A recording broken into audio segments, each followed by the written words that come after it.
When Raven learns her twins have two different fathers, her world is thrown into chaos. Can two dads, a strong mom, and two inseparable brothers overcome anger and pride to create a family where love multiplies? Before we get into the story, comment below where in the world you're watching from today. Raven Carter sat in the bright white hospital waiting room, her hands shaking as she held the manila envelope. Her 5-year-old twins, Noah and Liam, were playing with their toy cars on the floor, making zooming noises and giggling.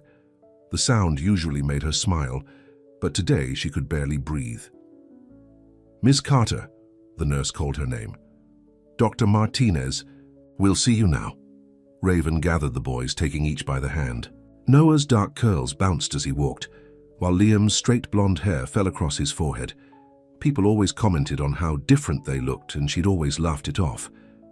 But now, "The blood type results are quite clear, Doctor," Martinez said, adjusting his glasses as he looked at the papers spread across his desk. "When we ran the tests for Liam's surgery, we discovered something unusual. The blood markers indicate that Noah and Liam have different biological fathers." The room started spinning. Raven gripped the arms of her chair, watching as the twins chased each other around the doctor's office. How could this be possible? But as the doctor explained about something called superfecundation, twins with different fathers, memories from that week in college came flooding back. It had been spring break of her senior year. She and Derek had broken up for what felt like the 100th time. That night at the bar, she'd met James Weston, tall, confident, with those piercing blue eyes, just like Liam's. They'd spent one night together, and a week later she was back with Derek. "Ms. Carter, are you all right?" Dr. Martinez's voice snapped her back to reality. I need to make some phone calls," she whispered. Back at home, after putting the boys to bed, Raven paced her small living room. The apartment wasn't much, but she'd worked hard to make it a home for her boys. Pictures covered the walls, the twins at their first birthday, their first day of preschool, playing at the park. In every photo, they were together, inseparable. Despite their differences, Derek had been minimally involved in their lives, sending a check every month and showing up for the occasional birthday party. He'd always treated both boys the same, never questioning why Liam looked so different. But now, Raven's hands trembled as she picked up her phone. She had to tell Derek first. He answered on the third ring. "What's wrong?" he asked, his voice gruff. "It's late." "Derek, I need to tell you something about the boys," her voice cracked. "About Liam." As she explained, the silence on the other end grew heavier. Then came the explosion.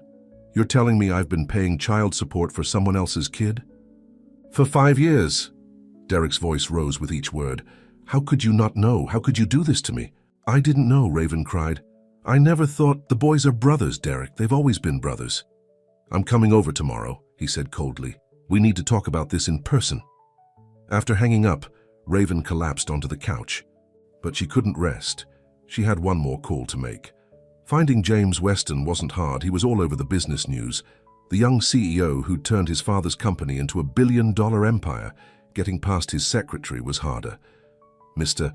Weston is in meetings all day," the woman said dismissively. "Please," Raven begged. "Tell him it's about something that happened at Palmer University spring break 5 years ago. Tell him it's about his son." The line went silent for a long moment. Then a deep voice came on the phone. "This is James Weston. You have exactly 1 minute to explain yourself." Raven took a deep breath. "My name is Raven Carter. We met at the Blue Room Bar during spring break. I have twin boys, and I just found out that one of them, Liam, is your son." The silence that followed felt endless. "Ms. Carter," James finally said, his voice ice cold. "I don't know what kind of scam you're trying to pull, but he has your—" "Eyes," Raven interrupted, "and that little dimple in his chin when he smiles. He's brilliant with numbers, just like you probably were at his age, and I have DNA proof." Another long pause. "My office tomorrow at 2 p.m., James said. "My lawyer will be present." Raven hung up and walked to the boys' room. They were sleeping peacefully, Noah's arm thrown protectively over his brother's shoulder. How could she explain to them that their whole world was about to change? As she watched them sleep, Raven made a promise to herself and her sons. No matter what happened with Derek and James, she would protect her boys. They were brothers, different fathers or not, and nothing would ever change that. But as she lay in bed that night staring at the ceiling, Raven knew their lives would never be the same. Tomorrow she would face both men, Derek with his anger and James with his suspicion. She would have to be strong, not just for herself, but for Noah and Liam. The clock ticked past midnight, and Raven finally drifted off to sleep, dreaming of a time when life was simpler, when her biggest worry was getting the boys to eat their vegetables. But life wasn't simple anymore. It was about to become more complicated than she could have ever imagined. The next morning came too quickly. Raven had barely slept, and dark circles showed under her eyes as she got the twins ready for school. Noah was being extra fussy about his breakfast, while Liam quietly watched his mother with those piercing blue eyes, James's eyes. "Mommy, are you sick?" Liam asked, his small hand reaching across the table to touch her face. "No, sweetheart," Raven forced a smile. "Mommy just didn't sleep well." The doorbell rang at exactly 9 o'clock. Raven had asked her neighbor, Mrs. Peterson, to watch the boys after school. She didn't want them anywhere near the apartment when Derek arrived.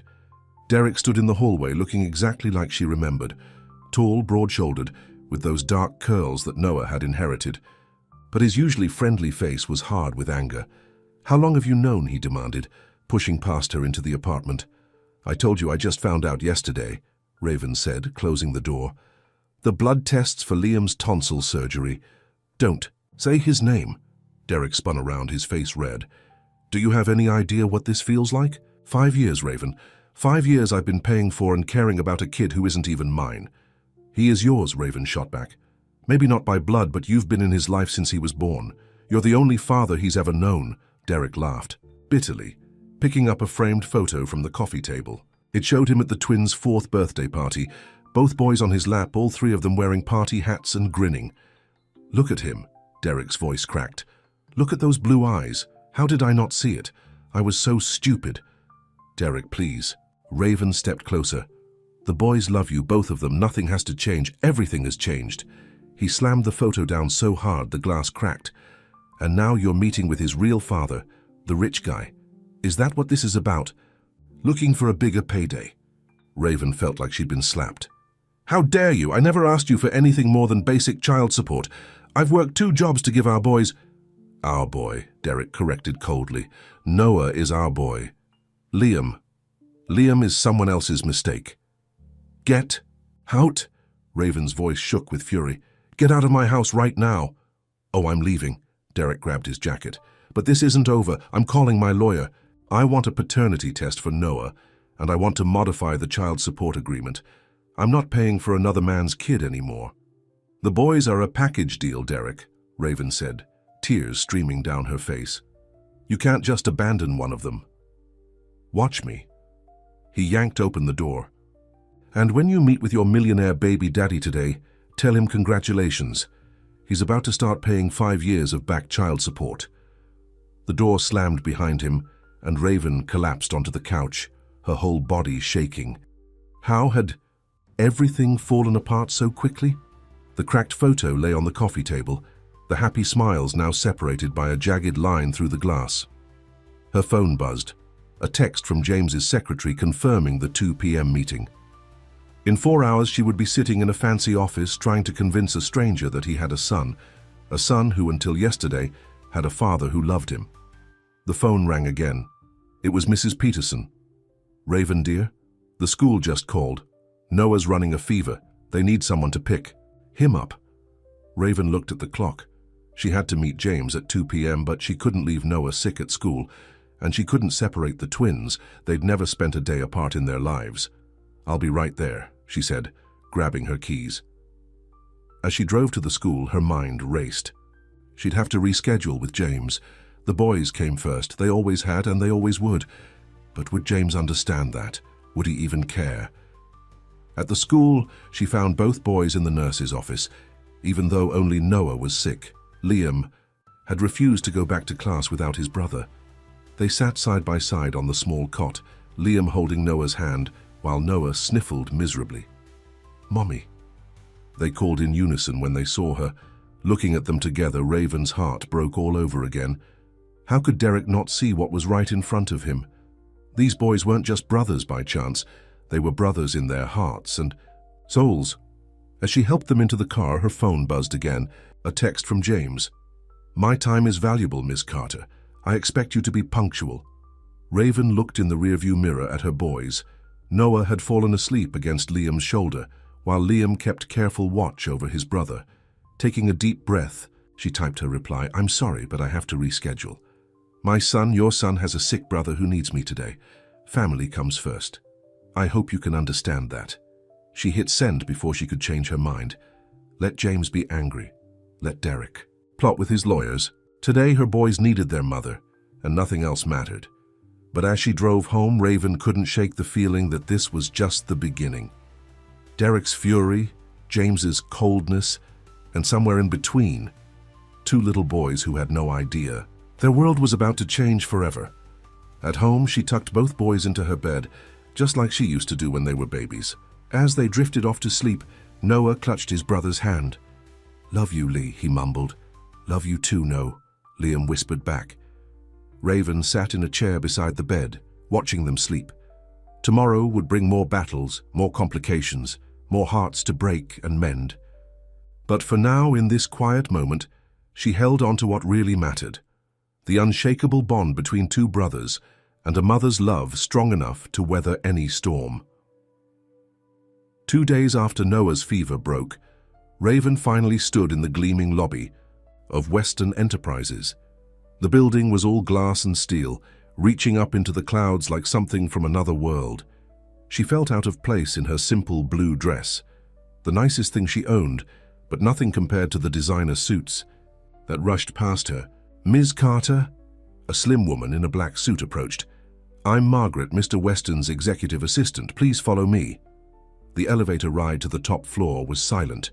Raven clutched her purse, which held the DNA test results and photos of Liam. Her hands were shaking, but she forced herself to stand straight. She wouldn't let James Weston intimidate her. The conference room had a view of the entire city. 3 men in expensive suits waited inside. James Weston and 2 lawyers, Raven guessed, but she could only focus on James. He looked even more successful than his pictures in the business magazines, with that same blonde hair and blue eyes that Liam had inherited. "Ms. Carter," James said coolly, not rising from his chair. "Please sit." One of the lawyers spoke first. "Before we begin, we want to make it clear that any claims you make will need to be verified by independent testing." "I understand." Raven opened her purse. "I brought the hospital test results, but I'm happy to do any additional testing you require. I also brought these." She laid out several photos of Liam on the polished table. James didn't reach for them, but his eyes fixed on one where Liam was laughing at the camera, that familiar dimple showing in his chin. "Mr. Weston," Raven said softly, "I'm not here for money. I've raised my boys on my own for 5 years, but Liam deserves to know his father, and you deserve to know your son. If, and I stress if, this child is mine," James finally spoke.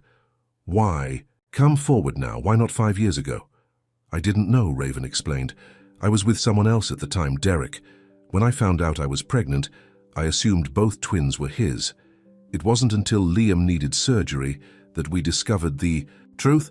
And this Derek, he's been acting as the father. He has, but now," Raven's voice caught. "Now he's angry. He's threatening to cut Liam out of his life completely." James leaned back, studying her. "So you are here for money. You've lost one father's support, so you're looking for a replacement." "No." Raven stood up, her chair scraping against the floor. "I'm here because my 5-year-old son is about to lose the only father he's ever known. I'm here because he has a right to know where he comes from. And yes, maybe I'm here because I look at you and see the same determination in Liam's eyes, the same quick mind. And I think maybe, just maybe, you might want to know this amazing little boy who shares your blood." The room fell silent. The lawyers exchanged glances, but James kept his eyes on Raven. For the first time, his cold mask slipped slightly. "Tell me about him," he said quietly. Raven sat back down, pulling out more photos. He taught himself to read at 3. He can already do multiplication in his head. He loves building things. He turned all my Tupperware into a city last week. She smiled at the memory. But most of all, he has the biggest heart. When his brother was sick this week, Liam wouldn't leave his side, not even for a minute. His brother, James frowned. The other twin, they're close, inseparable, Raven said firmly, which is something you need to understand. Liam and Noah are a package deal. If you want to be part of Liam's life, you have to accept that he comes with a brother who loves him more than anything in this world. James stood up suddenly, walking to the window. The lawyers started to speak, but he held up his hand to silence them. I grew up alone, he said, still looking out at the city. My father was too busy building this company to spend time with me. When he died last year, do you know what his last words were? Don't let the shareholders down. He turned back to face Raven. I swore I'd never have children. I didn't want to repeat his mistakes. Liam isn't a mistake, Raven said softly. He's a gift, and it's not too late to be different from your father. James picked up one of the photos. Liam at his last birthday, frosting all over his face. For the first time, a small smile touched his lips. I want a DNA test, he said finally. But not just to prove paternity. I want to know my son. The lawyers immediately started discussing schedules and procedures, but Raven barely heard them. She was watching James, who couldn't seem to take his eyes off Liam's photos. He has a science fair next week, she said suddenly. If you'd like to come. Just to observe, she added quickly. We don't have to tell him anything yet. James nodded slowly. Text Margaret the details. He paused. Does he like science? He loves it. He's building a model of the solar system. He insisted on making Pluto, even though his teacher said it's not a planet anymore. He said every planet deserves a chance. For the first time, James laughed, a genuine warm sound. I did the exact same thing in my 4th grade science fair. As the lawyers wrapped up the meeting and Margaret showed her out, Raven felt a glimmer of hope. James wasn't at all what she'd expected. Behind that cold exterior, she'd seen something familiar. The same spark of curiosity and determination she saw in Liam every day. In the elevator, her phone buzzed with a text from Mrs. Peterson. Boys asking when you'll be home. Liam's made something special for you. Raven smiled, typing back that she was on her way. As she walked through the lobby, she caught her reflection in the glass walls. She still looked out of place in this world of wealth and power. But maybe, just maybe, she'd found something here that money couldn't buy, a chance for her son to know his father. Outside, the city was bathed in late afternoon sunlight. Raven took a deep breath of the spring air, thinking about all the changes ahead. Derek's anger still hurt, and James was still largely a mystery. But somewhere between these two fathers was a path forward, a way to give her boys the family they deserved. She just had to find it.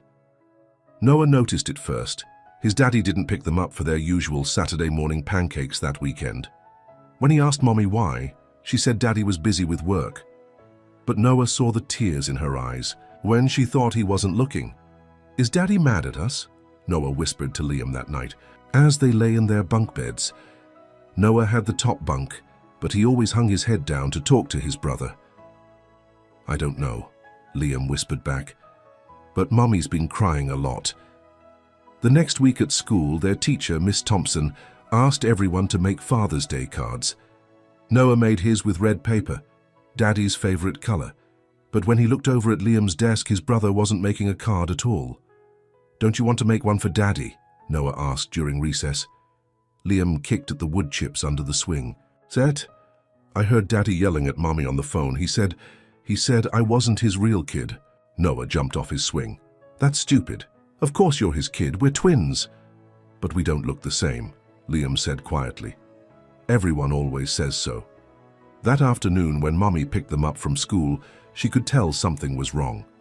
Noah was being extra protective of Liam, holding his hand and glaring at anyone who came near them. Sweetheart, what's wrong? She asked as they walked to the car. Mommy, tell Liam that Daddy is his daddy too, Noah demanded. Tell him. Raven felt her heart break. She'd been dreading this moment. Let's go get ice cream, she said. We need to have a family talk. At Freddy's ice cream shop, their favorite place, Raven got them both double scoops. Chocolate for Noah, mint chocolate chip for Liam. They sat at their usual booth by the window. "Boys?" she started, watching their small faces. "Sometimes families are complicated. Sometimes children can have more than one daddy." "Like Tommy in our class?" Noah asked. "He has a daddy and a stepdaddy." "Something like that," Raven said. "Liam, honey, you heard Daddy Derek saying something on the phone, didn't you?" Liam nodded, his ice cream melting untouched. "The truth is, Liam has another daddy, someone I knew a long time ago. His name is Mr. Weston, and he's just finding out about Liam now." "But I don't want another daddy." Liam's lower lip trembled. "I want our daddy." "Yeah." Noah wrapped his arm around his brother. "We share everything. We have to share the same." "Daddy, too." Raven reached across the table, taking both their hands. "Listen to me, both of you. Having different daddies doesn't change the most important thing. You're brothers, best friends. Nothing will ever change that." "Promise?" both boys said at once. "I promise." Raven smiled through her tears. That night, she heard the boys whispering. Again after bedtime, she stood quietly outside their door listening. "I'll share my daddy with you," Noah was saying. "And if your new daddy is nice, maybe you can share him with me too." "Deal," Liam replied. "Brothers forever?" "Brothers forever." Next morning, Raven found a surprise on the kitchen table. The boys had made a sign with their finger paints. In big, wobbly letters it said, "Best brothers ever," with their handprints underneath. Noah's in red, Liam's in blue. But their world was about to get more complicated. That afternoon, while the boys were at their swimming lesson, Derek showed up at Raven's door unannounced. "I want to talk about Noah," he said, not meeting her eyes. "Just Noah. They're a package deal, Derek. You know that." "Not anymore." He handed her some papers. "My lawyer drew these up. I'm filing for partial custody of Noah." "Only Noah?" Raven felt like she'd been punched in the stomach. "You can't do this to them. They've never spent a night apart." "I'm their father," Derek snapped. "Well, I'm Noah's father and I have rights." "What about Liam's rights?" Raven shot back. "The right to keep his brother, the right to not feel abandoned by the only father he's ever known?" "That's not my problem anymore," Derek said coldly. "James Weston can deal with it. I hear he's been showing up at school events, watching from his fancy car. Let him take care of his own kid." Raven froze. "How do you know about James coming to the school?" "Small world," Derek smirked. "My buddy Tom works security there. Says Weston showed up 3 times this week just watching. Guess rich guys have nothing better to do than stalk their secret love children." Before Raven could respond, she heard voices in the hallway. The boys were back early from swimming. She quickly shoved the custody papers in a drawer. "Daddy!" Noah ran in, his hair still wet from the pool. But he stopped short when he saw Derek's face. Liam hung back in the doorway, uncertain. Derek hugged Noah but didn't even look at Liam. "Hey, buddy, how about you and me go get some pizza, just us guys?" "Can Liam come?" Noah asked immediately. Derek's jaw tightened. "Not today, sport. Today's just for us." "Then I don't want to go," Noah said firmly, backing away to stand beside his brother. "We always do everything together." Derek's face darkened. "Noah, come on. Don't you want to spend time with your real dad?" "Derek," Raven snapped. "That's enough." But the damage was done. Both boys had tears in their eyes now. Noah grabbed Liam's hand and ran to their room, slamming the door. "Get out," Raven said, her voice shaking with fury. "Get out of my house and don't come back until you can treat both my sons with love and respect." After Derek left, Raven found the boys in their usual spot, the bottom bunk, huddled together under Liam's space-themed blanket. They were playing their favorite game, making up stories about twin astronauts who explored the galaxy together. "Can we have ice cream for dinner?" Noah asked hopefully. "Again?"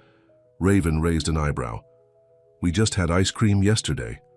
"But we're sad," Liam explained seriously. "And ice cream helps with sad." Raven couldn't argue with that logic. "Okay, but just this once. And don't tell Miss Thompson." As she watched them eat their second ice cream in 2 days, Raven's phone buzzed. A text from James. "Saw the boys at swimming today. Liam's form is excellent. Noah's very protective of him. They seem special together." Raven smiled slightly. Yes, they were special. and no matter what Derek or his lawyers tried, no matter what changes James might bring to their lives, nothing would break the bond between her sons. But as she looked at the custody papers hidden in her kitchen drawer, she knew the real battle was just beginning. How could she protect their precious bond when the adults in their lives seemed determined to tear it apart? The lawyer's office was cold, despite the summer heat outside. Raven sat alone, surrounded by men in expensive suits. Derek's lawyer, James's lawyer, and her own attorney, Linda Martinez, whom she could barely afford. "Let's be clear about what's on the table," Derek's lawyer began. "My client is seeking sole custody of Noah Carter every other weekend, plus 2 weeks during summer vacation. And as we've stated repeatedly," Linda countered, "Ms. Carter objects to any arrangement that separates the twins." "The boys aren't legally twins anymore," Derek's lawyer smirked. "They're half-siblings at best." Raven gripped the arms of her chair, forcing herself to stay calm. She thought about the boys at home with Mrs. Peterson, probably playing their favorite superhero game. They had no idea their family was being torn apart in this sterile conference room. James's lawyer cleared his throat. "Mr. Weston is prepared to make a generous offer. Full financial support for Liam's education, healthcare, and living expenses. Additionally, he would like to begin supervised visitation." "How generous," Derek sneered from his corner. "The millionaire wants to play daddy now. At least he's not trying to separate brothers," Raven shot back. "Enough," Linda raised her hand. "This isn't helping anyone. We need to focus on what's best for the children." The meeting dragged on for hours. By the time Raven got home, she was exhausted. But she forced a smile as she walked through the door. "Mommy," the boys rushed to hug her. "We made dinner." Mrs. Peterson gave her a sympathetic look over their heads. They insisted on helping. "It's just mac and cheese," but they stirred very carefully. After dinner, while the boys were getting ready for bed, Mrs. Peterson pulled Raven aside. "That James Weston called again," she whispered. "He dropped something off for Liam, some kind of science kit. I put it in your room." Raven found the package on her bed. It was a professional-grade telescope, far nicer than anything she could ever afford. A note was attached. "I had one just like this when I was his age, James." She sat on her bed, holding the telescope. James was trying in his own way. But Derek was breaking her heart. How had the sweet boy she'd loved in college turned into this bitter, angry man? Her phone buzzed, a text from James. "How did the meeting go?" Before she could respond, she heard crying from the boys' room. She found Noah and Liam sitting on the floor surrounded by torn papers. "What happened?" she asked, kneeling beside them. "We found the papers in your drawer," Noah sniffled. "The ones about Daddy taking me away." Raven's heart sank. "Oh, babies, I don't want to go." Noah wrapped his arms around Liam. "You can't make—" "Hey, nobody's going anywhere," Raven promised, pulling both boys into her lap. "I won't let anyone separate you." "But the papers say," Liam started. "The papers don't matter. What matters is us, our family. We stick together, remember?" That night, she let both boys sleep in her bed. As they finally drifted off, she took a photo of them curled up together. She sent it to both James and Derek with the same message. "This is what really matters." Derek didn't respond, but James called almost immediately. "I've been thinking," he said without preamble. "What if I buy out Derek's custody claim?" "What?" Raven sat up straighter. "Money's clearly what he wants. I'll offer him enough to walk away completely. Then we can work out a visitation schedule that keeps the boys together." "James." Raven felt tears welling up. That's not how this works. You can't just throw money at everything." "Why not? It's worked for every other problem in my life." He paused. Except not having a family."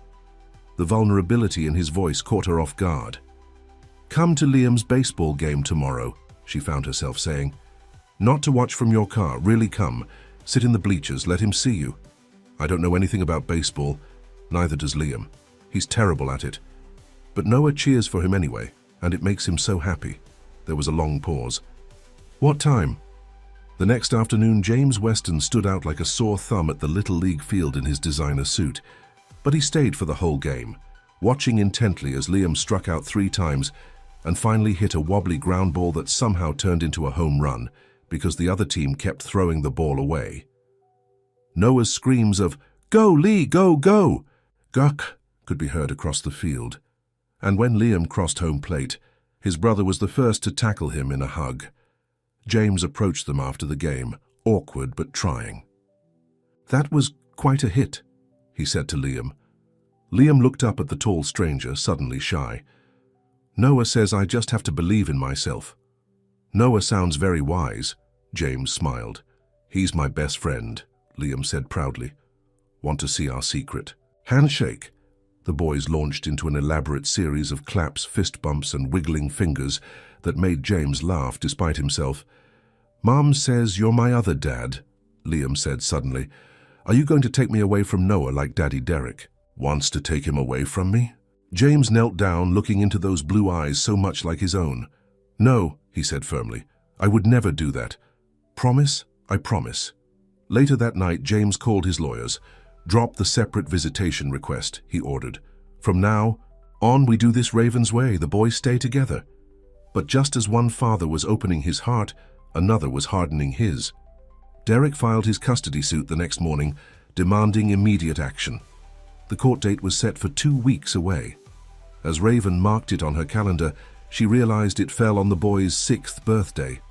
Some birthday present, she thought bitterly. Instead of a party with cake and presents, her sons might be forced apart for the first time in their lives, unless she could find a way to stop it. Unless she could make both fathers see what she saw every day, that the love between brothers was more precious than any legal document, any DNA test, any adult's wounded pride.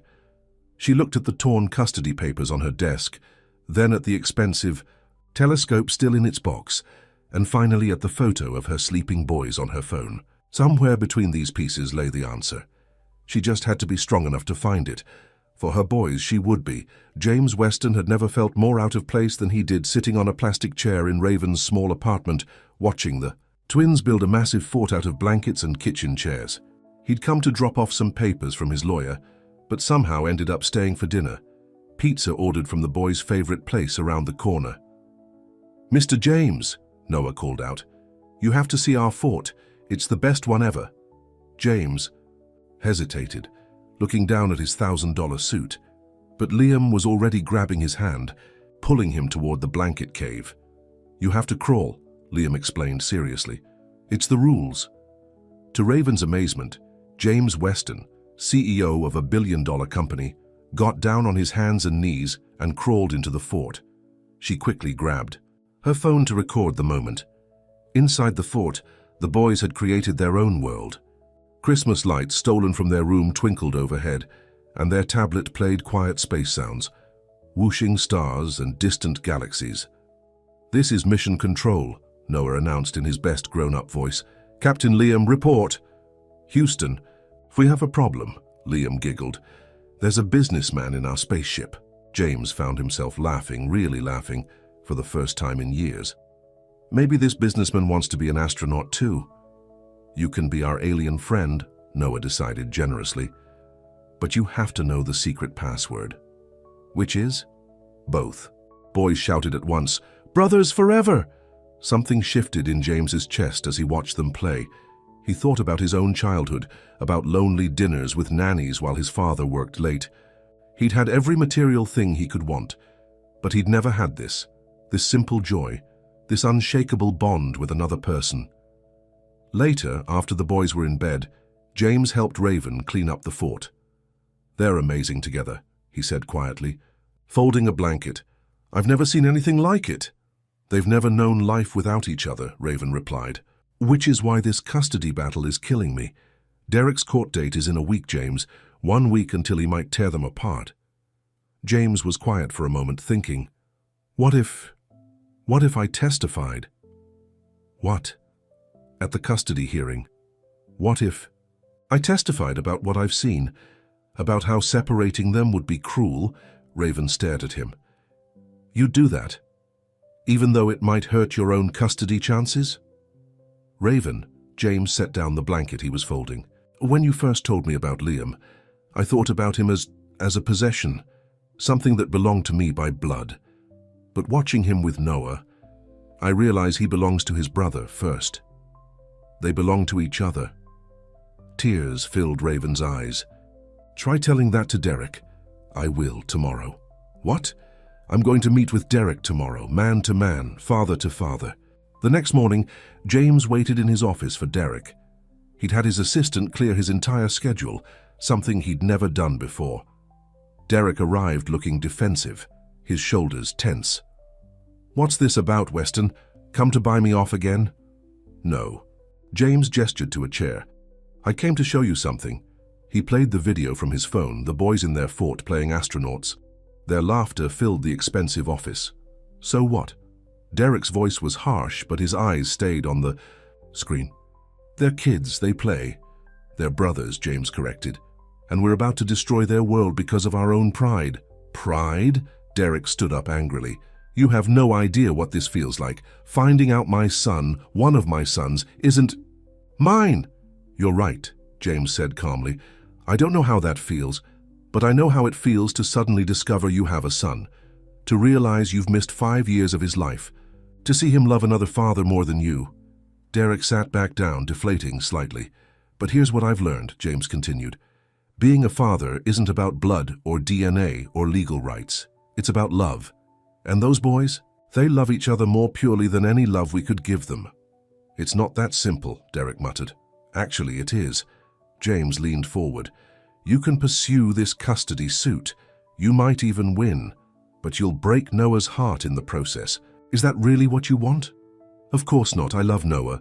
Then love what he loves, and Noah loves his brother. Derek was quiet for a long time, watching the video play again. The boys' laughter echoed in the silent office.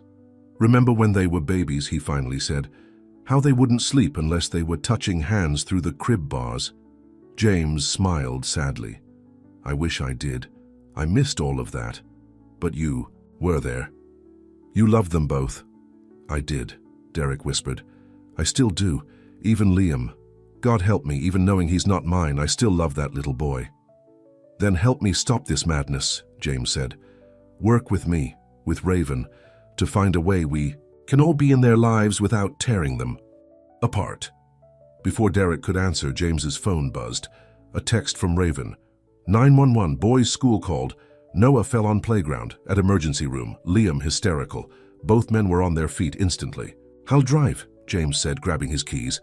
At the hospital, they found Raven trying to comfort a sobbing Liam, while doctors examined Noah's arm. It's broken in 2 places, the doctor was saying. He'll need a cast. I want to see him. Liam cried. Please, Mommy. Let him in, Noah's voice called from the exam room. I need my brother. The doctor looked at Raven, who nodded. Liam ran to Noah's side, carefully taking his good hand. Does it hurt bad?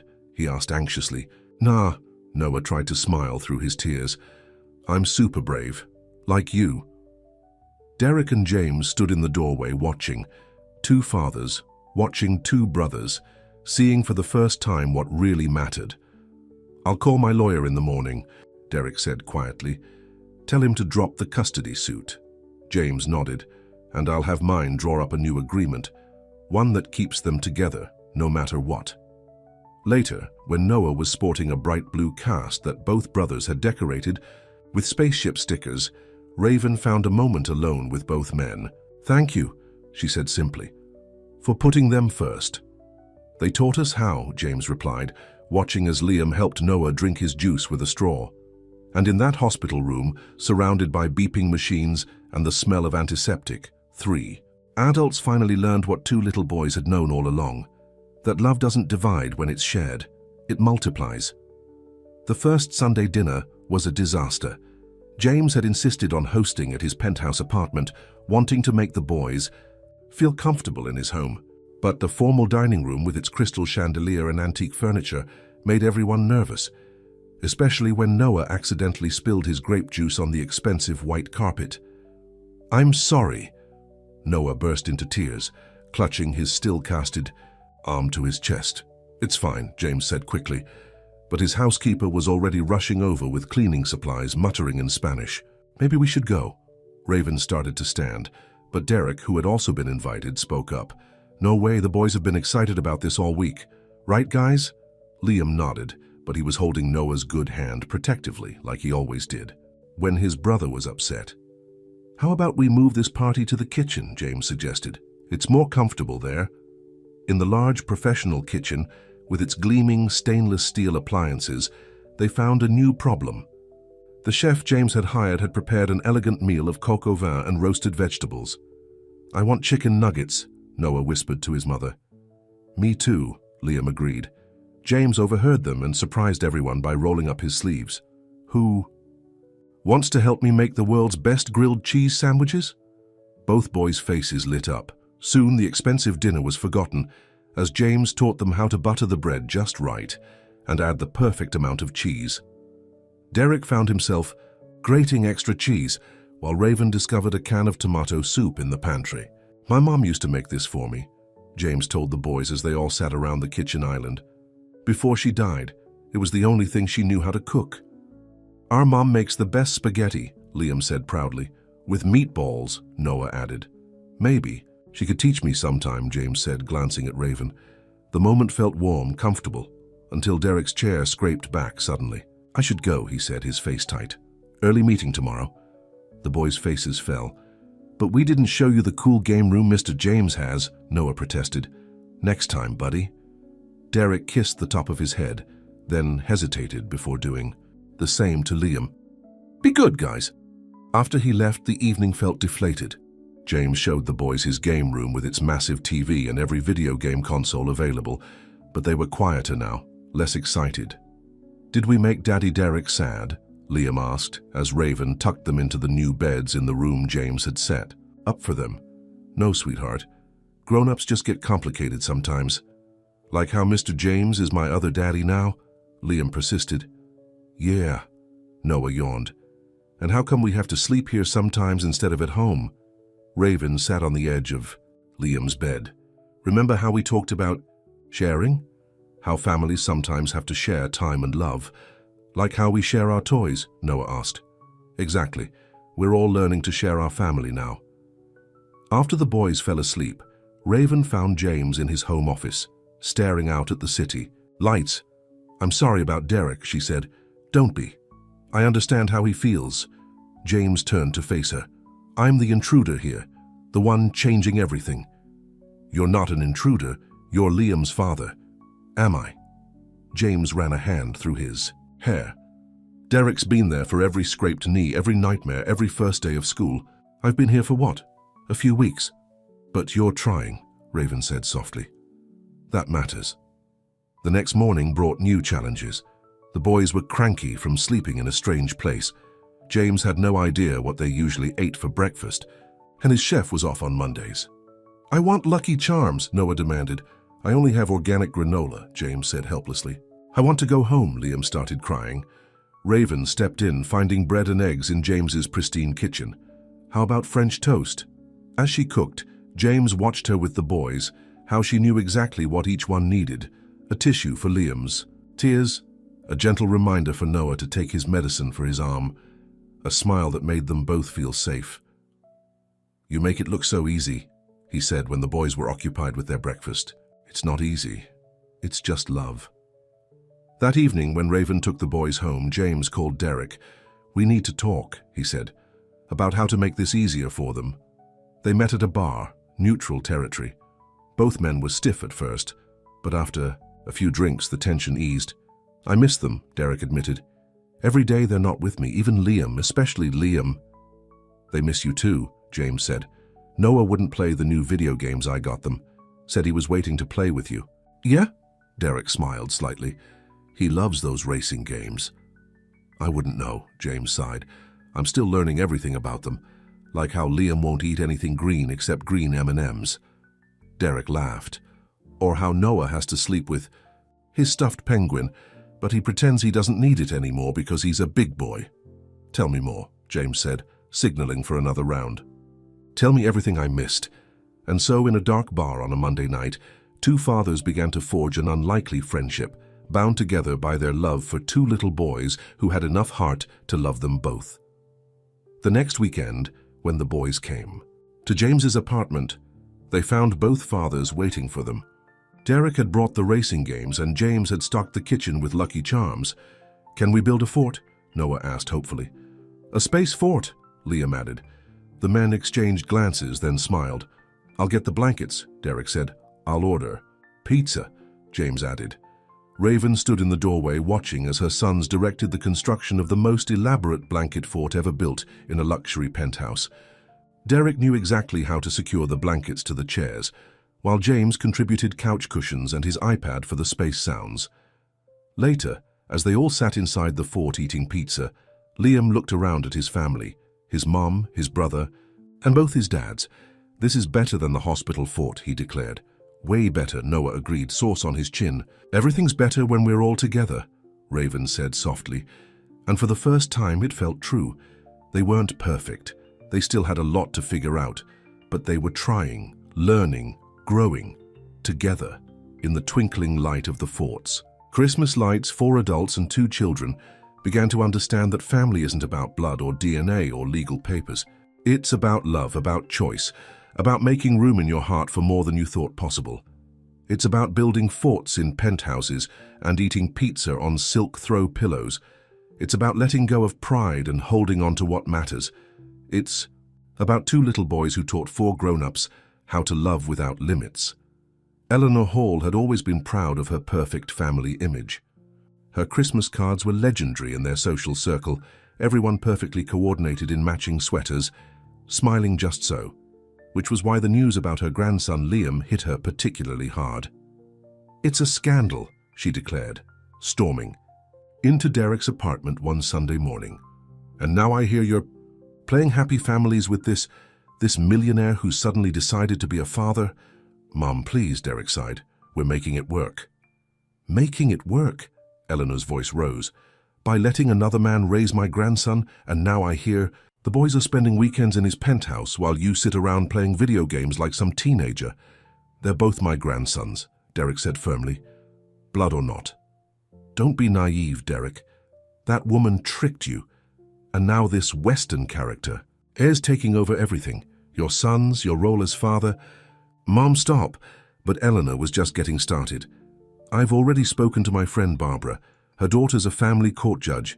There are ways to challenge the custody arrangement, especially given the unusual circumstances." Derek felt his stomach drop. "What did you do?" "I'm protecting our family," Eleanor sniffed. "I've filed a complaint with Family Services. Someone needs to investigate whether this situation is really in Noah's best interest." "You did what?" The next day, a social worker showed up at Raven's apartment.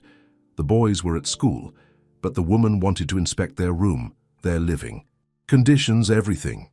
"We've received concerns about the children's living arrangements," the social worker explained, making notes on her tablet. "Specifically about them spending time in multiple households with complicated parental relationships." Raven felt sick. "The boys are happy. We've worked everything out." "Multiple father figures can be confusing for children," the social worker said. "And there are questions about the stability of their home environment, given the frequent moves between residences." "Those aren't different residences. They're different parts of their family." But the social worker just made another note.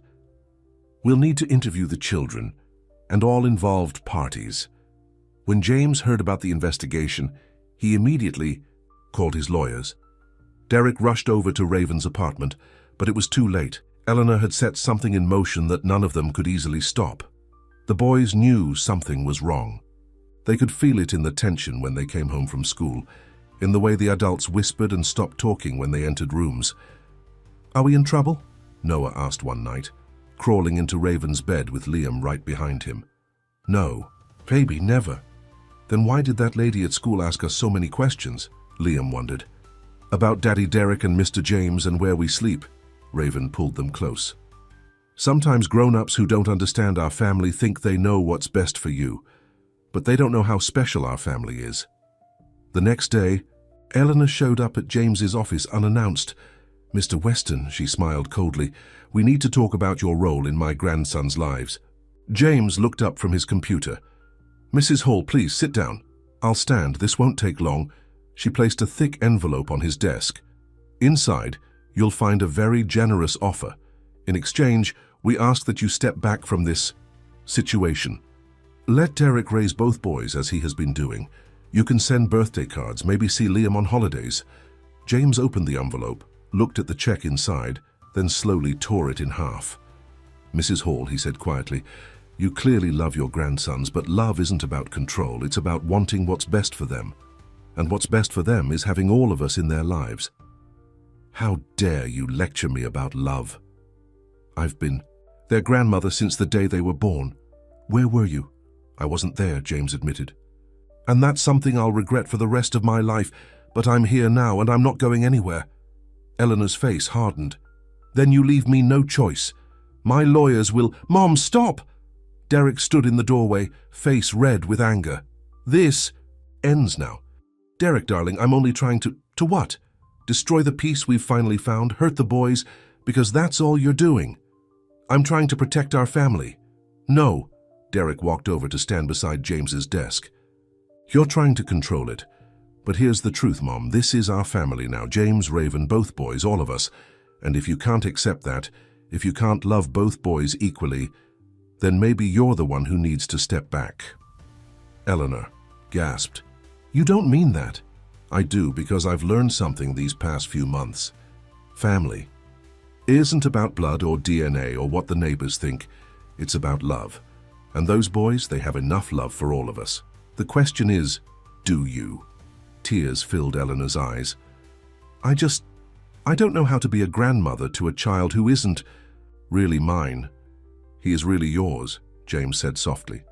Just like he's really Derek's son, even though we share his DNA. Love makes family, Mrs. Hall. Not blood. Later that evening, they all gathered at Raven's apartment. James, Derek, and even Eleanor. The boys were showing off their latest school projects, unaware of the drama that had unfolded. Look, Grandma, Liam held up his science project. Mr. James helped me build a real working volcano. And Daddy Derek helped me make my dinosaur. Noah added proudly. Eleanor watched them, these boys who looked so different but moved in perfect sync, finishing each other's sentences, sharing every excitement. The volcano was actually Noah's idea, Liam explained. He's the best at coming up with cool stuff. But Liam's the best at building things, Noah said loyally. We make a good team. Eleanor looked around the room, at her son Derek, who was finally smiling again, at James, who watched the boys with such love in his eyes, at Raven, who had somehow held this unlikely family together. Yes, she said softly, pulling both boys into a hug. Yes, you do make a good team. The next day, Eleanor called her friend, Barbara. The complaint was withdrawn. The social worker's investigation was closed, and in Raven's small apartment, two little boys continued to teach the adults in their lives what it really means to be a family. Not through blood or law or society's expectations, but through the simple, profound power of love without conditions or limits.